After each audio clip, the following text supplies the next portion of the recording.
नमस्कार विद्यार्थी मित्रांनो, द ग्रो अकॅडमीच्या ऑनलाईन प्लॅटफॉर्मवर तुमचं सर्वांचं सहर्ष स्वागत आहे. सध्या सुरू असलेल्या तलाठी भरतीच्या अनुषंगाने आपण दररोज नवीन नवीन टॉपिकवर या ठिकाणी व्हिडिओ बनवत आहोत. तरी सर्वांनी द ग्रो अकॅडमीच्या चॅनलला सबस्क्राईब करा, व्हिडिओ आवडला तर लाईक करा, मित्रांपर्यंत पोहोचवा. आजचा टॉपिक आहे जे वारंवार विचारल्या जाणारे नागरिकत्वावर प्रश्न आहेत त्याविषयी आपण थोडक्यात त्याचा आढावा घेऊ. तर चला मग, नागरिकत्व घटनेचा भाग 2 यामध्ये नागरिकत्वाचा स्पष्ट उल्लेख केलेला आहे. या ठिकाणी प्रश्न विचारला जाऊ शकतो की नागरिकत्व हे कोणत्या भागामध्ये नमूद करण्यात आलेलं आहे. तर सर्वांनी लक्षात असू द्या की घटनेच्या भाग 2 मध्ये नागरिकत्व नमूद करण्यात आलेलं आहे. त्याचबरोबर कलम 5 ते 11 एकूण 6 ज्या कलमा आहेत, कलम 5 ते 11 6 कलमा, ही जी कलमे 6 ही भाग 2 मध्ये नमूद करण्यात आलेली आहे. त्यानंतर बघा, नागरिकत्व कायदा 1955, नागरिकत्व कायदा 1955 ला जो झालेला आहे त्यामार्फत आपण नागरिकत्वाचा संपादनाचे जे मार्ग आहे, नागरिकत्व एकूण 5 मार्ग या ठिकाणी बघणार आहोत. आता हे जे 5 मार्ग आहेत हे 1955च्या कायद्यानुसार घटनेत जे नागरिकत्वाचे कलम दिलेले ते वेगळे, आणि या नागरिकत्वाच्या कायद्यानुसार जर एखाद्या व्यक्तीला भारताचं नागरिकत्व संपादन करायचं असेल तर ह्या 5 मार्गानुसार ते संपादन करावं लागतं. आता बघा, यावर क्वेश्चन विचारला जातो एकूण किती मार्ग आहे आणि ते मार्ग कोणते कोणते. तर आपण थोडक्यात बघू की जन्मतत्वाद्वारे, त्यानंतर वंशतत्वाद्वारे, नोंदणी, स्वीकृती आणि समिलीकरण. आता या गोष्टीला काही अपवाद सुद्धा आहेत. त्याचबरोबर हे नोंदणी होत असताना काही वर्षांची असेल किंवा जेव्हा जन्मतत्वाद्वारे बाय बर्थ आपण नागरिकत्व मिळवत असतो तेव्हा फॉरेन डिप्लोमॅट असेल किंवा शत्रू देशाचे नागरिक असतील, या नागरिकांच्या मुलांना जन्मतत्वाद्वारे नागरिकत्व मिळवता येत नाही. तर असे काही गोष्टी आहेत. परंतु तलाठी भरतीच्या परीक्षेमध्ये आपल्याला फक्त सरळ सरळ 2 क्वेश्चन विचारले जातात की मार्ग किती आहे, 5, आणि ते कोणते कोणते. त्यानुसार नागरिकत्व जो कायदा झालेला आहे 1955चा, जर क्वेश्चन आला तर ह्या 5 गोष्टी लक्षात असू द्या. त्यामध्ये जन्म, वंश, नोंदणी, स्वीकृती आणि समिलीकरण या 5 गोष्टी लक्षात असू द्या. आणि त्याचबरोबर जर विचारलं की आतापर्यंत नागरिकत्व कायद्यामध्ये किती वेळेस दुरुस्ती करण्यात आली तर तेही लक्षात असू द्या, 10 वेळा दुरुस्ती करण्यात आलेली आहे. त्यानंतर बघा, पुढचा आहे नागरिकत्वाचा लोप. ज्याप्रमाणे नागरिकत्व आपण संपादन करू शकतो त्याप्रमाणे नागरिकत्वाचा लोप सुद्धा होत असतो. त्यासाठी 3 गोष्टी या ठिकाणी नमूद करण्यात आलेल्या आहे. नागरिकत्वाचा त्याग करणे, स्वतःहून एखाद्या व्यक्तीने जर त्याच्या नागरिकत्वाचा त्याग केला तरी नागरिकत्व संपुष्टात येतं. त्यानंतर बघा, त्याग झाल्याच्या नंतर नागरिकत्व संपुष्टात येणे. आता नागरिकत्व आपोआप सुद्धा संपुष्टात येऊ शकतं. एखाद्या व्यक्तीने जर दुसऱ्या देशाचं नागरिकत्व स्वीकारलं तरी आपल्या देशाचं नागरिकत्व आपोआप त्या व्यक्तीचं संपुष्टात येत असतं. त्यानंतर बघा, नागरिकत्व काढून घेणे. एखाद्या व्यक्तीने जर खोटी माहिती देऊन किंवा खोटी नोंदणी करून जर नागरिकत्व मिळवलं असेल तरी नागरिकत्व काढून घेण्याचा अधिकार हा भारत सरकारला संविधानाने दिलेला आहे. त्यामुळं संविधानाने म्हणल्यापेक्षा जो 1955चा कायदा आहे, नागरिकत्वाचा कायदा, त्यानुसार एखाद्या व्यक्तीने खोटी नोंदणी केली, खोटी माहिती दिली आणि नागरिकत्व मिळवलं, त्याचबरोबर संविधानाप्रती किंवा आपल्या देशाप्रती अनिष्टा व्यक्त केली तरी नागरिकत्व काढून घेतलं जाऊ शकतं. त्यामुळं या 3 गोष्टी तुमच्या लक्षात ठेवा. एक आहे नागरिकत्वाचा त्याग करणे, नागरिकत्व आपोआप संपुष्टात येणे आणि नागरिकत्व काढून घेणे. त्यानंतर बघा, कलम 5. आता आपण येऊ मूळ मुद्द्यावर. भाग 2 मध्ये 5 पासून तर 11 पर्यंत एकूण 6 कलमा दिलेल्या आहे. अगोदर आपण 2 गोष्टी बघितल्या की 1955च्या कायद्यानुसार नागरिकत्व संपादन करणे, त्याचबरोबर नागरिकत्वाचा लोप कसा होतो या गोष्टी आपण बघितल्या. त्यानंतर आहे बघा, कलम 5 घटनेच्या प्रारंभीचे नागरिकत्व. कलम 5 मध्ये काय दिलंय, घटनेच्या प्रारंभीचे म्हणजे घटना जेव्हा सुरू झाली तेव्हाचं नागरिकत्व. त्यामध्ये बघा, अधिवासाच्या आधारावर म्हणजे तुम्ही ज्या ठिकाणी राहता, हॅबिटेट, तुमच्या अधिवासाच्या आधारावर घटनेच्या प्रारंभी भारताच्या राज्यक्षेत्रात अधिवास असलेली प्रत्येक व्यक्ती भारताची नागरिक असेल. म्हणजे जेव्हा घटना लागू झाली तेव्हा भारताच्या राज्यक्षेत्रात राहणारी प्रत्येक व्यक्ती भारताची नागरिक असेल. त्यामध्ये 1 नंबरला दिलंय, ती भारताच्या राज्यक्षेत्राच्या जन्मली होती, स्वतः ती व्यक्ती क्षेत्रात जन्मली होती, तिच्या मातापित्यापैकी कोणीही एक भारताच्या राजक्षेत्रात जन्मले होते, म्हणजे त्या व्यक्तीच्या आई वडिलांपैकी कोणीही एक भारताच्या राजक्षेत्रात जन्मलं होतं, ती अशा प्रारंभाच्या लगतपूर्वी किमान 5 वर्षे इतका काळ भारताच्या राजक्षेत्रात सामान्यतः निवासी आहे. आता बघा, एखादी व्यक्ती आहे, तिचा जन्मही झाला नाही किंवा तिच्या आई वडिलांपैकी कोणीही एक व्यक्ती भारताचा नागरिक नाहीये, तरी कलम 5 काय सांगते की ती व्यक्ती घटना लागू होण्याच्या लगतला 5 वर्ष भारतात जर राहिलेली असेल, म्हणजे घटना जेव्हा लागू झाली त्याच्या लगत मागची 5 वर्ष जर भारतात राहिलेली असेल तर ती भारताची नागरिक आहे. कलम 5 नंबर तुमच्या लक्षात आली असेल. घटनेच्या प्रारंभीचं नागरिकत्व कलम 5 मध्ये दिलेलं आहे. लक्षात ठेवा, तलाठी भरतीला वारंवार यावर प्रश्न विचारला जात आहे. ठीक आहे. त्यानंतर बघा कलम 6. आता या ठिकाणी जी कलम 6 दिलेली आहे, आपण भाग 2 मधल्या 5 पासून 11 पर्यंत कलमा बघतोय. त्यामधली घटनेचं प्रारंभीचं नागरिकत्व, त्यामधल्या 3 गोष्टी आपण बघितल्या, जी की एक, ती व्यक्ती भारतात जन्मली, तिच्या आई वडिलांपैकी एक जण भारतात जन्मलेला असावं, किंवा त्या व्यक्तीने स्वतः घटना लागू होण्याच्या अगोदर 5 वर्ष भारतात अधिवास केलेला असावा, अशी व्यक्ती भारताची प्रारंभिक नागरिक म्हणून ओळखल्या जाणार आहे. त्यानंतरचं पुढचं आहे बघा कलम 6, पाकिस्तानातून स्थलांतरितांचे नागरिकत्व. आता पाकिस्तानातून स्थलांतरितांचे नागरिकत्व म्हणजे पाकिस्तानातून भारतात आलेले, इंडियामध्ये आलेले असे जे नागरिक आहे, यांचं जे नागरिकत्व आहे ते कलम 6 मध्ये दिलेलं आहे. परत एकदा सांगतो की पाकिस्तानातून भारतात आलेले नागरिक, कलम 6 मध्ये काय आहे, पाकिस्तानातून स्थलांतरित भारतीय जे नागरिक आहे, जे पाकिस्तानातून भारतात आले. ठीक आहे. पाकिस्तानातून भारतात स्थलांतर करून आलेल्या व्यक्ती घटनेच्या प्रारंभी भारताचा नागरिक असल्याचे मानले जाईल. बघा या ठिकाणी दिलेलं आहे, जर पाकिस्तानातून भारतात स्थलांतर करून आलेले व्यक्ती घटनेच्या प्रारंभी भारताचे नागरिक मानले जातील जर या कंडिशन त्यांनी पूर्ण केल्या असेल तर. ऍक्च्युअल तलाठी भरतीला एवढ्या डिटेलमध्ये येत नाहीये, आपल्याला फक्त कलम लक्षात ठेवायची आहे, परंतु तुम्हाला या सगळ्या गोष्टी माहीत असल्या तरच तुम्ही कलमा लक्षात ठेवू शकता. त्यामध्ये बघा, तिचा किंवा तिच्या मातापित्यापैकी किंवा तिच्या आजा असेल, म्हणजे आजोबा असतील किंवा आजीपैकी कोणीही एकाचा भारतात जन्म झाला असेल, ही कंडिशन पूर्ण असायला पाहिजे. अशा व्यक्तीने 19 जुलै 1948 पूर्वी स्थलांतर केले असेल व तेव्हापासून भारतात सामान्यतः निवासी असेल, म्हणजे तिने पाकिस्तानमधून 19 जुलै 1948 पूर्वी भारतात स्थलांतर केलेलं पाहिजे आणि तेव्हापासून ती भारताची निवासी पाहिजे.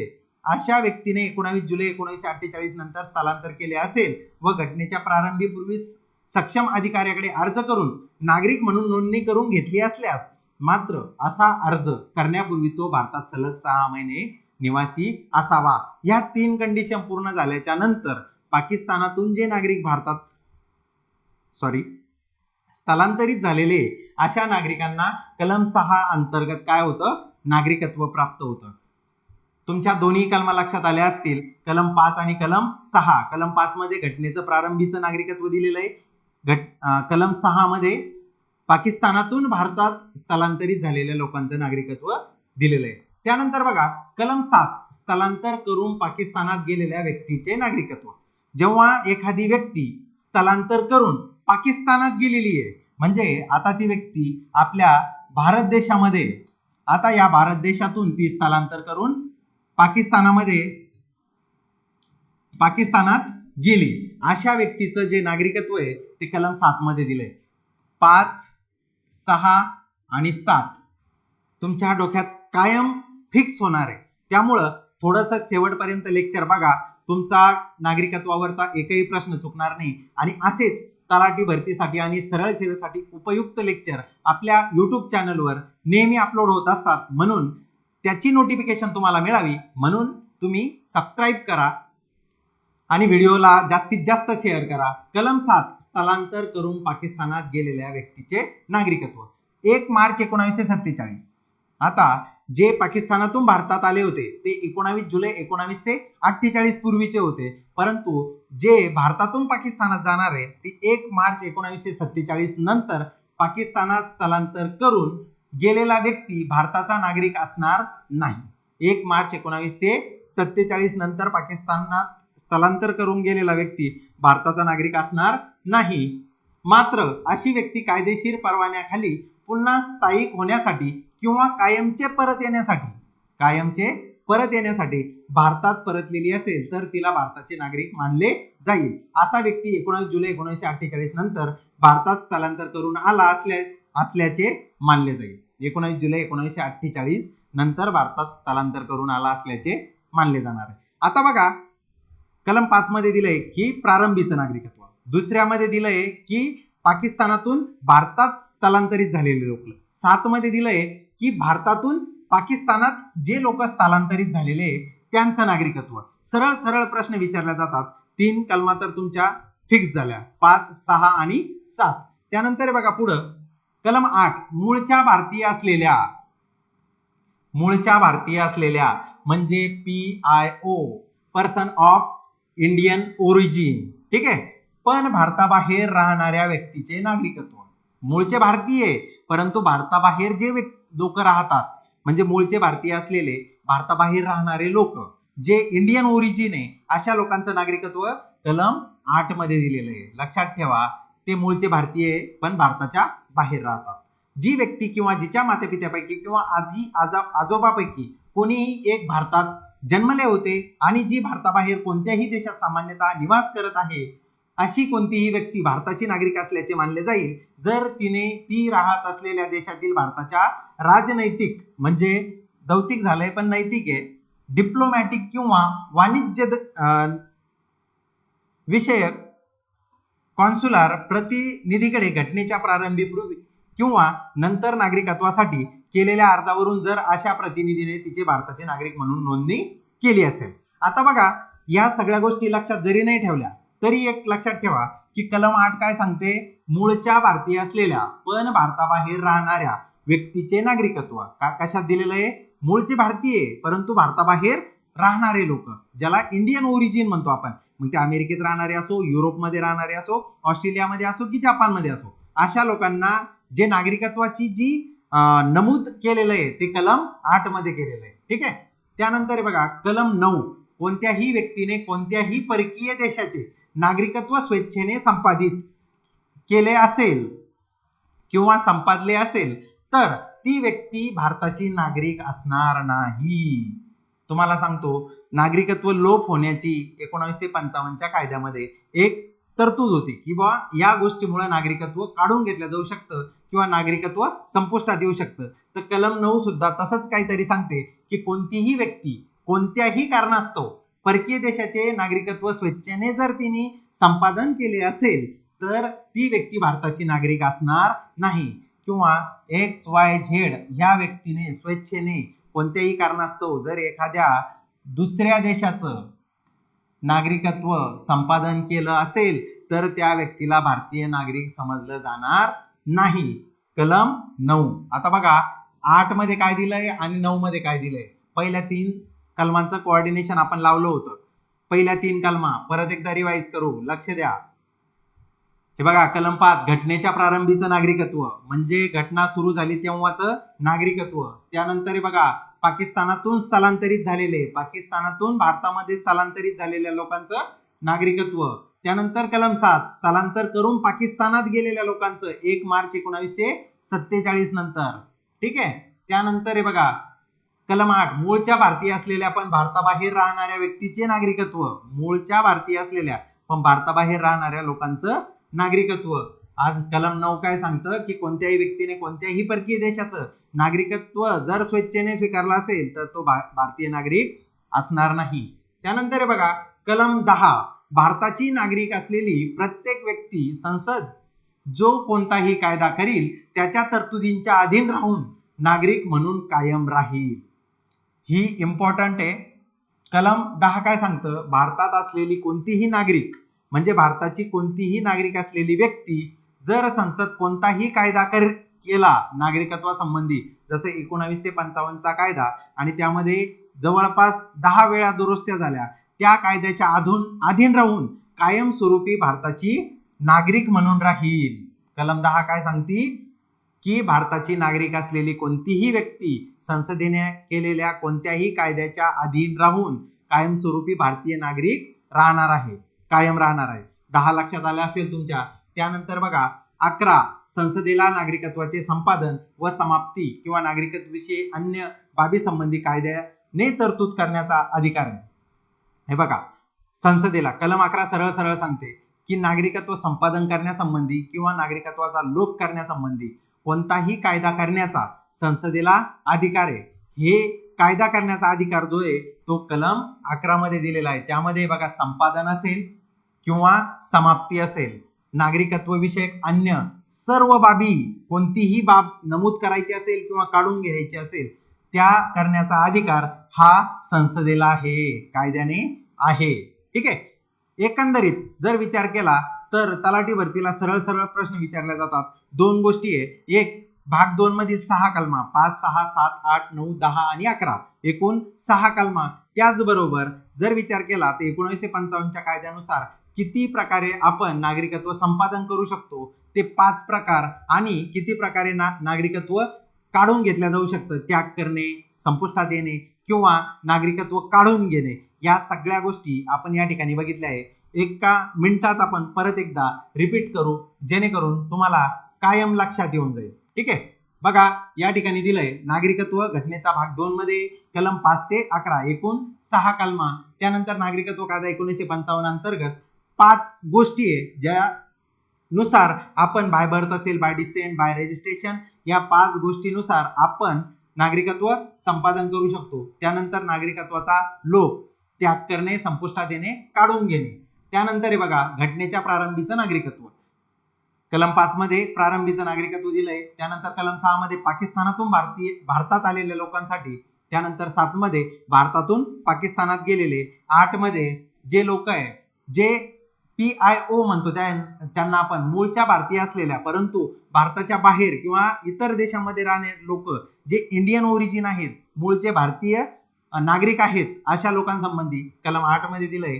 9 मध्ये जर कोणत्याही व्यक्तीने स्वेच्छेने जर एखाद्या देशाचं नागरिकत्व स्वीकारलं तर ती व्यक्ती भारताची नागरिक असणार नाही. त्यानंतर 10 मध्ये भारताची नागरिक असलेली प्रत्येक व्यक्ती संसद जो कोणता कायदा करेल त्या कायद्याच्या अधीन राहून कायमस्वरूपी भारताची नागरिक राहणार आहे. त्याचनुसार कलम 11 संसदेला नागरिकत्वाचे संपादन व समाप्ती त्याच संबंधी कायदे करण्याचा आणि हे सर्व अधिकार कलम 11 नुसार संसदेला देण्यात आलेले आहे. एकंदरीत या ठिकाणी आपण नागरिकत्वा संबंधी संपूर्ण माहिती बघितलेली आहे. तुम्ही पुन्हा एकदा हा व्हिडिओ बघा आणि तुमचा 1 किंवा 2 मार्क फिक्स होऊन जाणार आहे. तलाठी भरतीमध्ये कोणत्याही प्रकारचा बदल झालेला नाही. पहिला टप्पा असो, दुसरा टप्पा असो किंवा येणारे जे काय टप्पे असतील, शिफ्ट असतील, त्यामध्ये कोणत्याही प्रकारचा बदल झालेला नाहीये. त्यानुसार मला असं वाटतं की तुम्ही हा व्हिडिओ पुन्हा एकदा बघा आणि व्हिडिओ आवडला तर मित्रांना शेअर करा आणि आपल्या द ग्रो अकॅडमीच्या यूट्यूब चॅनलला नक्की सबस्क्राईब करा. आपण असेच नवीन नवीन व्हिडिओ तुमच्यासाठी, तुमच्या फायद्यासाठी घेऊन येणार आहोत. याचं नोटिफिकेशन तुम्हाला मिळायला पाहिजे आणि तुम्हाला या गोष्टीचा नक्कीच फायदा होणार. बिलकुल दुर्लक्ष करू नका. ही सुवर्ण संधी आहे. ज्या काही तलाठी भरतीच्या जागा असतील किंवा सरळ सेवेला IBPS TCS पॅटर्न नुसार ज्या एक्झाम होतात त्या अशाच गोष्टीवर फोकस केल्या जातात. त्यामुळं पहिल्या 50 कलमा आपण पुढच्या लेक्चरमध्ये जे आपले मूलभूत अधिकार आहे त्याच्या सगळ्या कलमा डिटेल अनालिसिस करणार आहे. तोपर्यंत थँक्यू.